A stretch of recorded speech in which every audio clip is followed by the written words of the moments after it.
السلام عليكم. لسان الطير من بين المعسلات الغير مكلفة وسهلة والكل تعرف يديرها. اليوم غادي نقدمها لكم بواحد الطريقة اللي سهلة وبسيطة، اللي بغيتي تغلطيها تجي فيها ورقات بزاف، بغيتي ديريها قليلة كتجي رائعة جدا وكتجي ممتازة ولذيذة بزاف، لأن المكونات اللي فيها بساط ولكن فيهم نكهات مميزة. فنتابعوا الفيديو إن شاء الله. في الفيديو القادم غادي نقدم لكم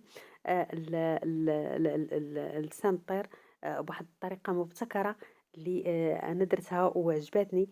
كنتمنى أنكم تشوفوها في الفيديو القادم إن شاء الله بإذن الله. كيف ما كتشوفوا غادي نقدمو، كتجي هنايا منخوية، كتجي كبيرة، كتجي مورقة، كتجي رائعة، والبنة فيها أكثر من ممتازة، درنا فيها واحد النكهة رائعة. هنا عندي معلقة صغيرة ديال القرفة، حبة حلاوة، النافع، نص خمارة، وكيلو ديال الدقيق. وغادي ندير هنايا نص كاس، تقريبا كاس إلا ربع ديال الخل مع قطرات ديال المورد، مع قطرات ديال الخل. وغادي نضيف عليها 2 معلقات ديال الزبدة. والنكهة الأساسية اللي هي النكهة ديال اللوز أو مركز اللوز اللي كيتباع. غادي نبدا كنعجن، نحط المورد هو الأول، وغادي نكمل بالماء دافي. وغادي نحاول أنني نعجنها وما نخليهاش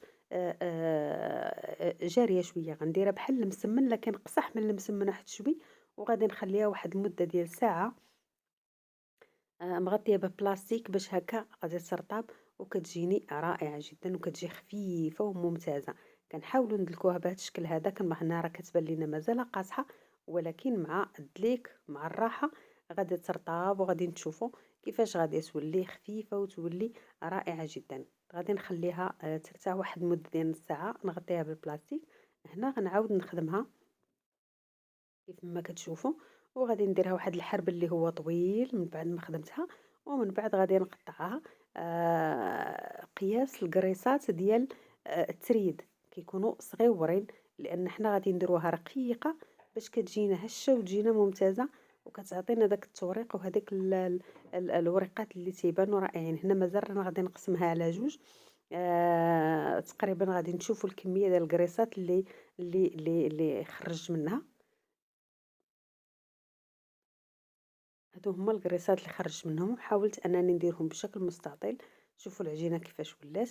وغادي نغطيهم ونخليهم يرتاحوا، ندهنهم بشويه الزيت ونخليهم يرتاحوا. هنا غادي نوريكم الطريقه السهله البسيطه اللي كتساعد وكل واحد يعرف يديرها.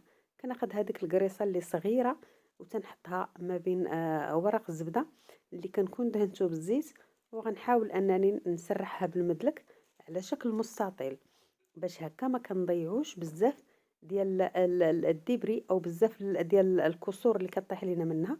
كيف ما كتشوفوا رقيقه بزاف.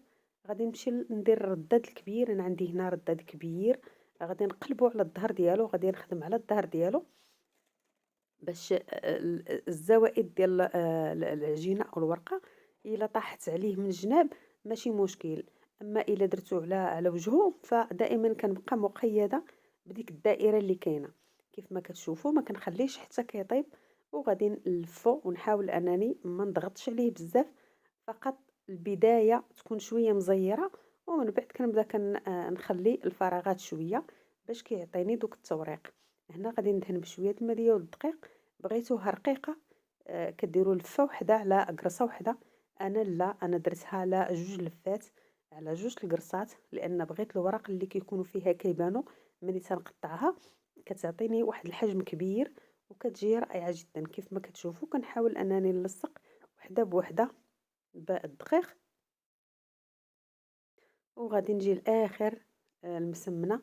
كيجيني مستطيل، ما كيجينيش دائري، وكنضيعو بزاف منها. كنحاول انني نجمعهم كلهم وغادي نغطيهم. انا خليتهم باتوا ليله كامله لاني تعطلت في الليل، والغد الليلي عاد خدمتهم حركتهم بهذا الشكل هذا، وخليتهم على بال ما سخن الزيت وسخن العسل.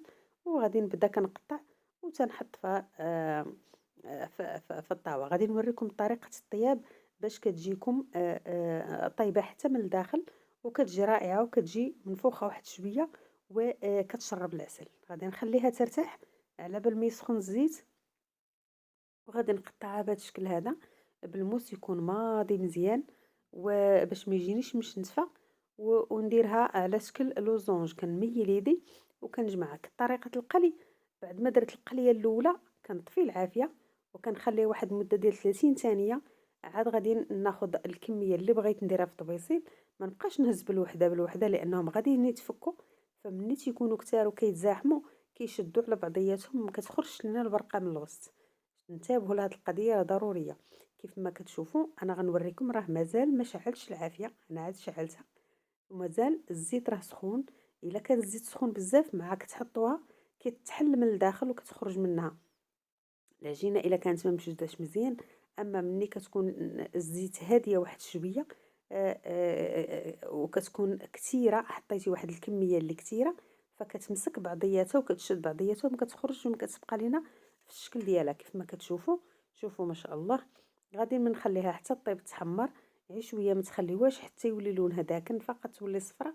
وكديروها في العسل اللي تيكون شويه دافي، والعسل خصو يكون خاطر واحد شويه. وغادي نهزو كنصفيه في شبيكه. في نفس الوقت رانا كندير جنجلان باش يمسك فيها. هنا هاد القريعه عيت قبتها باش درت فيها الجنجلان باش ما نبقاش